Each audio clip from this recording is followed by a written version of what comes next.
Weak ಬರ್ತಾನೆ, ಇನ್ನೊಂದು ಎರಡು ತೆಗಿತೀನಿ. ನೆಕ್ಸ್ಟ್ ವೀಕ್ ಬರ್ತಾರೆ, ಇನ್ನೊಂದು ಎರಡು ತೆಗಿತೀರಾ ಅಂತ. ಯಾರು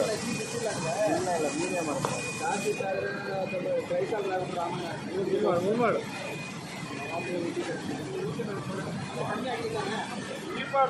டைமண்ட் ஷேப்ல ஒரு மார்க் வரும், அது கேட்டுக்கிறது. அது ஆப்ஷன் இல்லையா இதுல? ಇಲ್ವಾ? ಅಡ್ವಾನ್ಸ್ ಅಂತ ಅದು ಬೇಕಲ್ಲ ಮಾರ್ಕ್ ಮತ್ತೆ. ಯಾವ್ದು ಒಂದೆರಡು ಕಮ್ಮಿ ಅದು ಹಾಕ್ಬೇಕು. ಅವ್ರು ಕೊಟ್ಟಿಲ್ಲ, ಕೈಯಲ್ಲಿ ಮಾಡಬೇಕು. ಇಲ್ಲ ಕೊಟ್ಟಿಲ್ವ ಅದರಲ್ಲಿ? ಅದು ಹೇಳ್ಬಿಡಿ ಅವ್ನು ನೆಕ್ಸ್ಟ್ ಮಿಷಿನ್ ಬೇಡ ಹಂಗಿದ್ರೆ ಮಾಡ್ಕೊಡ್ತಿದ್ರು. ರೇಟಿಂಗ್ ಹಾಕ್ಬಿಟ್ಟು ಅಂತ ರೇಟಿಂಗ್ ಹಾಕಿ ಒಂದು ಸ್ಕ್ರೂ ಹಾಕ್ಬಿಟ್ಟು ಒಂದು ಕಮ್ಮಿ ಹಾಕ್ಬೇಕು. ತಿರುಗಿ ಯಾರು ಆ ಮಾರ್ಕಿಂಗ್ ಎಲ್ಲ ಹೆಲ್ಪರ್ ಯಾರು?